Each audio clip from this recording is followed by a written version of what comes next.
right, thank you for joining us. Now, the Kenya Coffee Producers Association has released a report that outlines how coffee farmers have been excluded from the coffee value chain despite numerous efforts by the government to streamline the sector. Now, according to the report, a mere 10% of farmers are actively involved in the coffee value chain, while only 19.1% hold dollar accounts despite 90% of the products being sold in US dollars at the Nairobi Coffee Exchange, an issue that leaves them disadvantaged by millers and marketers. Now, the report further shows that the majority of smallholder farmers are not aware of their contractual obligations despite signing them. Now, Jimmy Mbogo was at the release of this report and now joins us. Good afternoon, Jimmy. Give us the latest from that side. All right, thank you very much, and a very good afternoon to you. Yes, as you rightly said, today we are tackling the issue of coffee farmers, particularly how then do we involve smallholder farmers in the that is in the coffee value chain to make sure that because the report that was being released, that is by the Kenya Coffee Producers Association, has indicated some of the key issues that are currently facing smallholder farmers, particularly the fact that there is a significant number of them that do not even understand some of the contractual agreements that they get into with some of these marketers and some of the millers as well. We understand that out of that value chain, about 10% of the farmers are actually actively involved in that process. Now, I want to have this conversation with Gekonyo just to be able to, so that he can be able to paint a picture for us in more details, particularly on some of the other aspects of this report. But Gekonyo, thanks so much for making time to speak to KTN.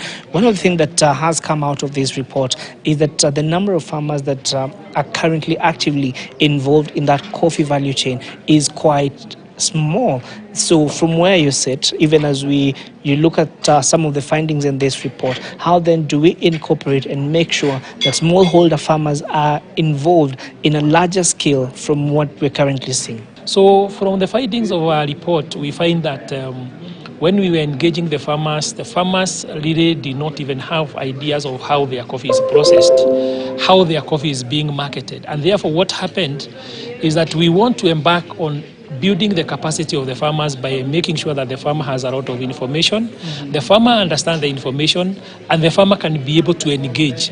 And how do we do that? Is to have several engagement with the farmers at the farming level.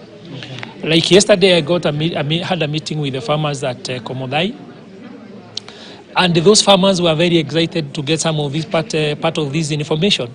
And I can tell you, we can be able to continuously engage with the support of everybody who cares about the coffee farmers, including the government.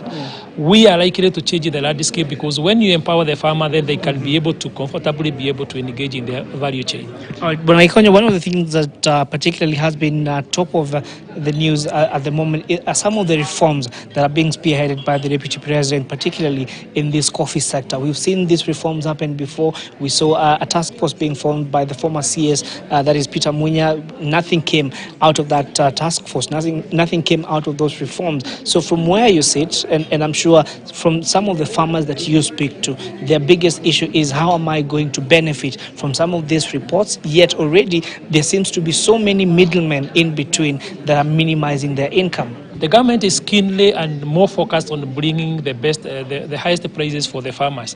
But we are saying, can we be able to prepare the ground that when the best prices are coming, the farmer will be able to benefit fully? And how are we going to do it? It is to ensure the farmer is able to safeguard on the areas of where the farmers were losing the money. And why the farmer losing the money? It is because when they were signing the contract were exposing them to some of the costs elements that were not part of the contract. And how was that happening? It is a clause that was put in most of the contract where it was talking about the proper and necessary charges.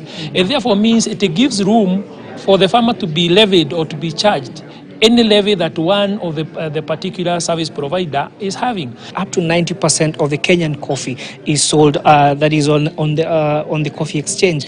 But some of these transactions happen in dollar accounts, in dollar denomination, and from the report that we're talking about, it's only about 19.1% of Kenyan farmers who have a dollar account. Don't you see that there's a lot that needs to then be done to help these farmers understand the role that the stock, that is the coffee exchange, plays in particularly determining the value of the coffee that they sell? It depends me when I find some farmers or growers through experience.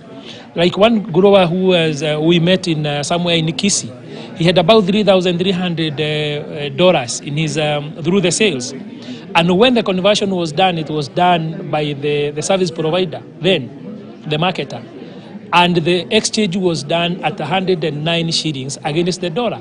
We had the opportunity to have in the same platform with the Equity Bank, who was able to give us the commanding exchange rate, which was about 121. So you can see how much the farmers were losing in the form of dollar exchange. So we are basically emphasizing and ensuring that as KCPA, we sensitize the farmers. On the other hand, as NCE, ensure that nobody will transact their coffee at the Nairobi Coffee Exchange if they don't have the dollar account. Okay. Now you have the report, you have the information, you know where the gaps are. What next?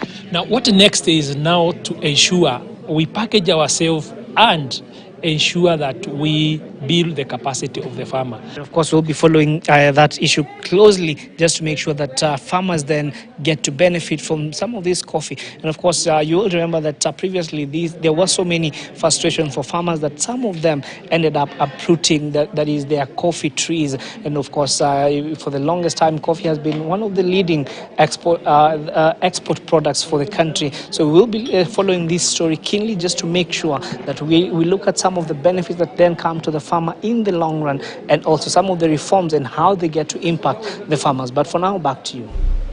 All right, Jimmy, thank you so much for that. Now, in a strategic move to revolutionize African agriculture, CMC Motors has partnered with organizations like Calro and also